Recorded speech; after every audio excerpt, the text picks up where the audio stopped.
Bom, preste atenção nesse assunto que está gerando muitas discussões na área cultural. A produção para televisão e cinema está prestes a ter uma baixa de recursos.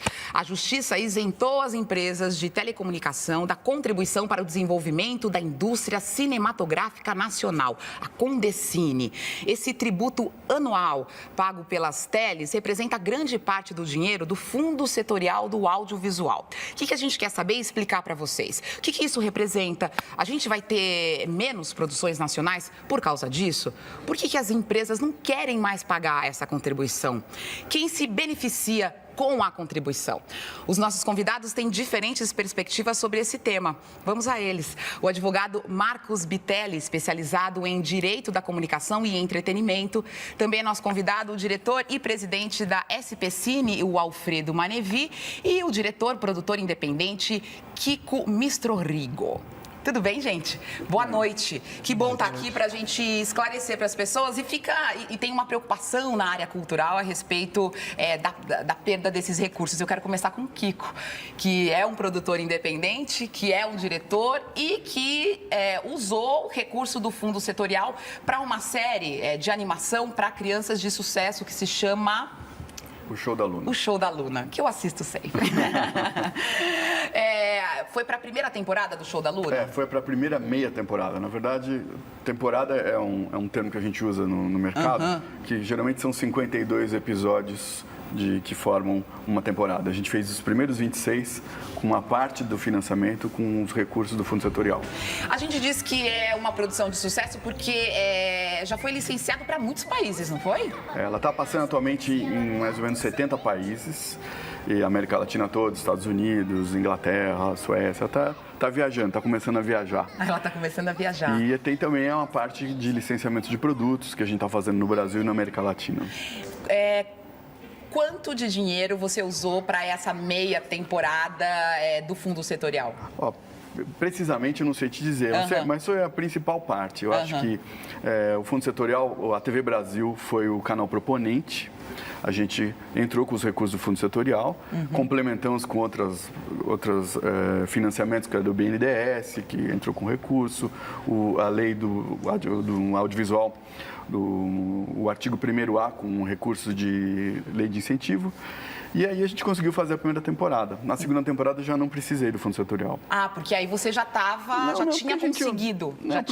Foi uma outra engenharia financeira, simplesmente. E talvez não vale a pena, porque o Fundo Setorial tem muitas regras bastante complexas para o produtor, né? Tá. Então, por exemplo, o dinheiro que você consegue do Fundo Setorial, você tem que devolver? Então, aí que tá. As alíquotas de devolução são muito altas. Eu arranjo um sócio para o meu projeto. Então, num caso de produção infantil, como tem essa cauda longa de retorno depois que a série vai para o ar, eu continuo tendo que pagar. Entendi. Isso, para um produtor independente, é muito difícil. Entendi. Porque a gente teria que ter... A ideia qual é?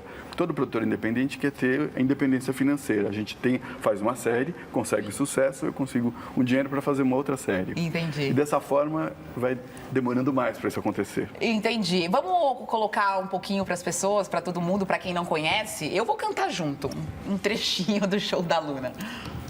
Eu quero saber o que é que tá acontecendo aqui.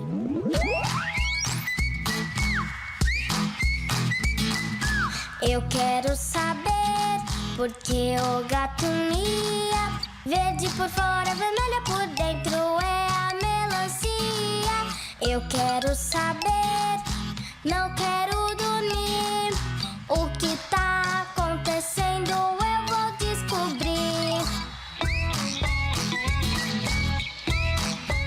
Menina curiosa e a cada episódio ela consegue explicar, né? Porque criança de uma determinada idade tem muitos porquês, né? E a Luna é uma dessas crianças, mas de forma muito didática ela consegue todas essas explicações. Bom, o que eu quero saber agora dos nossos outros convidados séries como essa, filmes, muitos os filmes que utilizaram esses recursos do Fundo Setorial. A gente pode ter medo disso, Manevi? Pode ter medo de a gente não ter esses recursos? Um produtor independente como ele pode ser prejudicado, na sua opinião, no próximo ano? Sem dúvida. Eu acho que esse boom que a gente está vivendo de filmes brasileiros, de séries brasileiras na televisão, que é algo marcante nos últimos anos, a série do Kiko, temos agora o filme de animação candidato ao Oscar. Pela primeira vez o Brasil tem uma animação que chega no principal prêmio internacional de animação. Toda essa produção brasileira recente, ela teve um apoio fundamental desse fundo setorial do audiovisual e que tem, por sua vez, uma arrecadação que é algo absolutamente natural e justo no elo mais produtivo da cadeia audiovisual hoje, que é a telefonia. Então, a telefonia que oferece o serviço de internet e hoje o audiovisual e o conteúdo é o principal item de distribuição dessa infraestrutura, ela contribui com módicos R$ 4,00 por telefone celular para um fundo, e esse fundo reinveste anualmente na produção brasileira em torno de 400, 500 milhões de reais por meio de editais públicos que atingem tanto a série de televisão quanto o cinema brasileiro. Então, um corte nesse fundo, que é o que está em jogo, significa uma interrupção de um processo extraordinário de amadurecimento da produção audiovisual brasileira. A gente tem alguns números do ano passado, por exemplo. O ano passado, esse fundo conseguiu arrecadar quanto? Você tem esses números, Manevi? Em torno de... ele arrecada em torno de 900, 800 e alguma coisa ano, que é um valor... Milhões de reais. Milhões. E a Ancine tem executado em torno de 400, 500 milhões ano. Né? É uma política recente. Até 6 anos atrás, a Ancine executava em torno de 80 milhões ano. Então, imaginem o salto que foi dispor por ano de 5 vezes mais recursos para alimentar séries de televisão, animação, longas metragens. Hoje, o Brasil tem 130 filmes lançados ano, tem 5.000 horas de conteúdo para TV por assinatura. A gente lembra como era a TV por assinatura 5 anos atrás. Não tinha conteúdo em língua portuguesa. É verdade. Mas tudo isso é por conta do fundo setorial? Não só, mas é o principal mecanismo. Não, é o principal mecanismo, na sua opinião. E o que você acha, Marcos? Na verdade, a gente acha que tem primeiro que tirar um pouco o demônio dessa questão jurídica, né? Acho que todo mundo tem direito à justiça, tem uma questão legal com relação a essa condecínio das teles, o judiciário vai apreciar. O judiciário já apreciou outras questões de condecínio, mas as das teles têm a ver com o fato delas não serem participantes do mercado de audiovisual. Essa é uma questão jurídica. Acho que ninguém deve ser demonizado por procurar o judiciário. A outra questão é o fundo setorial, a destinação dele não é somente para a produção, mas é para uma série de outros planos do Brasil de nossas telas, o que inclui digitalização do cinema, construção de cinema, uma série de outras coisas. Então, realmente, ele tem um papel relevante. Ele é um fundo novo que foi criado em 2011, a primeira arrecadação de 2012. Então, é um dinheiro novo no mercado, mas não 100% destinado à produção. E só completando, nem toda a produção utiliza dinheiro do fundo setorial. Já existia a produção. Sempre se fez 120 filmes brasileiros para cinema por ano. O mercado não explodiu por causa do fundo setorial na área de cinema. E na TV por assinatura, há as coproduções com as programadoras, que é o principal vetor de produção de conteúdo. O próprio Kiko sabe que é o mecanismo mais usado pela produção de televisão nas cotas que foram criadas também nessa lei, não necessariamente é o fundo setorial. Então, não vejo assim um grande problema. Eu acho que essa questão vai se resolver. Particularmente, nem vejo grande chance de sucesso desse processo. Eu acho que é um pânico um pouco exagerado, porque é uma simples liminar que saiu a semana passada e que pode ser cassada a semana que vem. Agora, as teles entraram com essa liminar porque elas entendem que esse dinheiro arrecadado pela contribuição, ele não está sendo utilizado só na área cinematográfica e que elas também não são beneficiadas? Na verdade, existe o princípio tributário chamado da referibilidade. Quando você cria uma contribuição, ela tem que ter referência, tem que ter relação com aquela atividade econômica. Né? Uma estação de televisão, uma antena de rádio, um Nextel, não tem nada a ver com produção de conteúdo audiovisual. Essa é a tese da questão da referibilidade. Mas eu acho que o que foi mesmo o estopim disso foi o aumento que foi feito por uma medida provisória de 28% do valor desses tributos o ano passado, a pedido da Ancine. Aí as teles não... Aí isso implicou em mais de 200 milhões no bolso no momento de crise. Então, eu acho que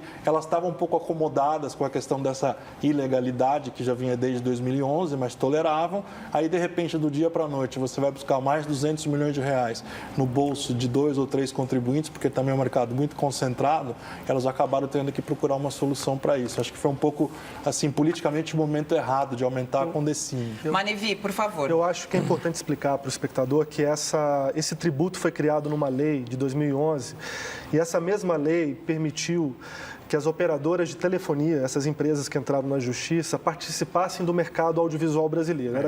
Era um desejo dessas empresas ofertar serviços audiovisuais, o que elas fazem hoje por meio de pacotes de TV por assinatura. E foi uma briga, inclusive, naquele momento. E essa foi uma briga. E é um mercado multimilionário, internacional, no qual essas empresas não tinham permissão para atuar. E nessa mesma lei se estabeleceu uma justa contrapartida ao financiamento da produção cultural brasileira, visto que essas empresas são multinacionais, estão atreladas, na maior parte das vezes, ao conteúdo internacional, o que tem que chegar no Brasil também, é claro, mas nós não tínhamos na TV por assinatura brasileira conteúdo em língua portuguesa, e isso é muito sério, porque hoje a TV por assinatura chega em 20 milhões de lares no Brasil.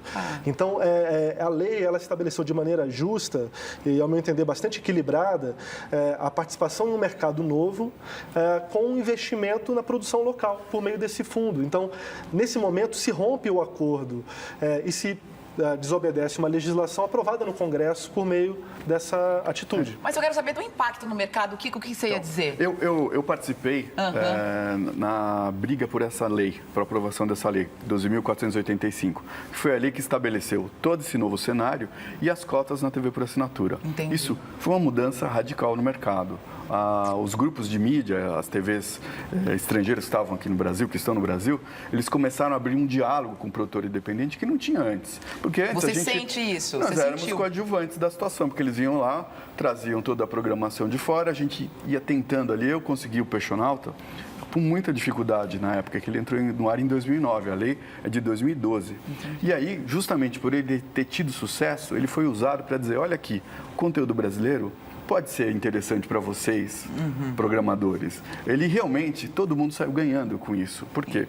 Você, de repente, baixou o preço da assinatura da TV, você conseguiu atingir mais lares, você conseguiu arrecadar mais e a produção independente começou a produzir como nunca produziu. Então teve um impacto tremendo, porque de repente eu comecei a ver assim, colegas meus de outros produtores, poxa, canal tal, estou fazendo um projeto, canal tal, de repente, quando eu vi, estava todo mundo trabalhando. Mas aí a gente está falando dessa questão das cotas, e quando eu falo do fundo setorial, são coisas diferentes?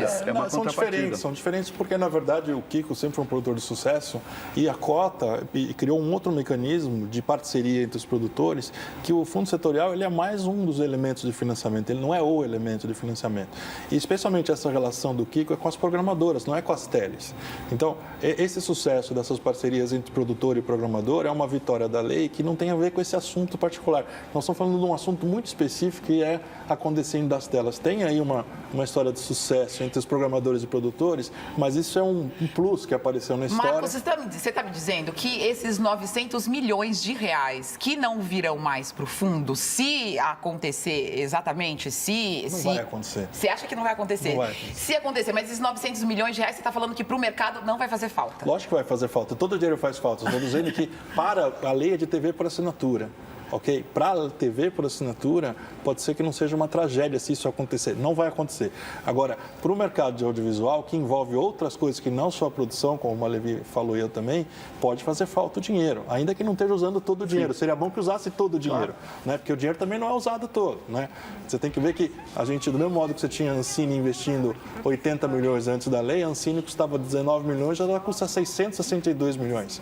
É a agência mais cara do Brasil, talvez. Então, tem uma situação por trás da questão audiovisual muito mais profunda, que acho que envolve um olhar mais holístico do que discutir só a Condecine das teles. Pois é, o que acontece com a Condecine, talvez, essa entrada na justiça das teles, é para pressionar o governo, para que essa discussão que a gente está tendo aqui, que está tendo no mercado, aconteça e para que esse aumento dessa contribuição não aconteça? Você acha que é isso também? Eu acho que é uma negociação, mas me preocupa... Isso é político? Mas eu acho que uma lei. Mas o que me preocupa é que coloca efetivo. Apesar, eu gostaria de ter a confiança do Bitelli de que a reversão é rápida. Eu acho que o que está em jogo é a disputa de um mercado muito importante no mundo, que é o mercado audiovisual. E a maneira como ela se posiciona posicionam nesse grande mercado.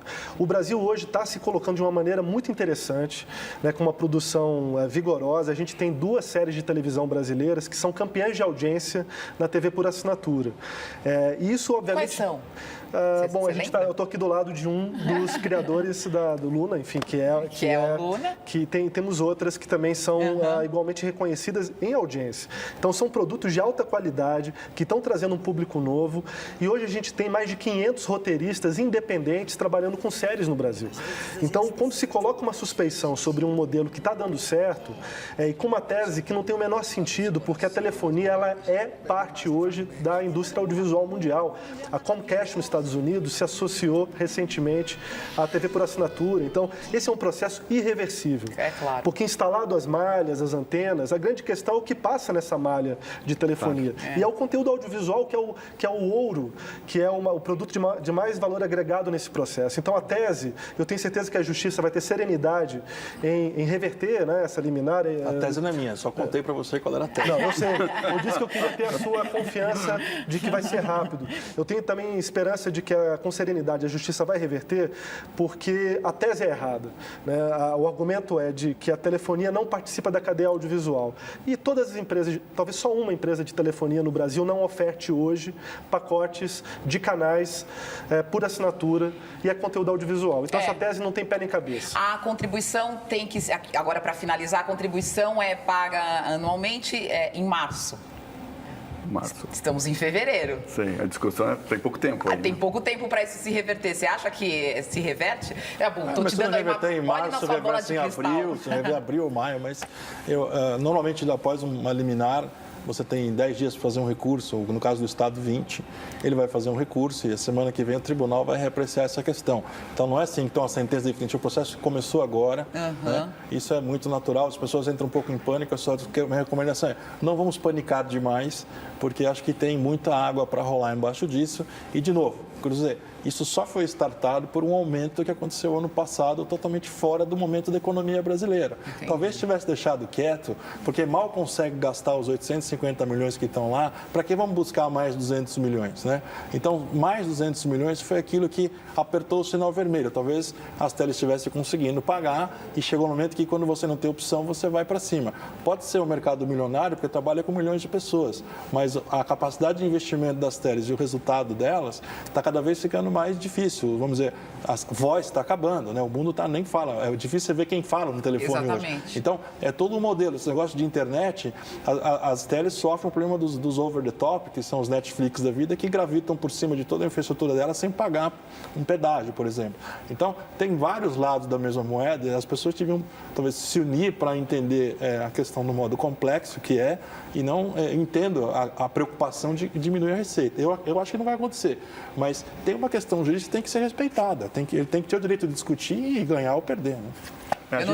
Desculpa, não. É que a gente vive um momento de transição tecnológica. Então, isso que cada hora tem uma novidade, a gente tem que estar sempre atento. Exatamente.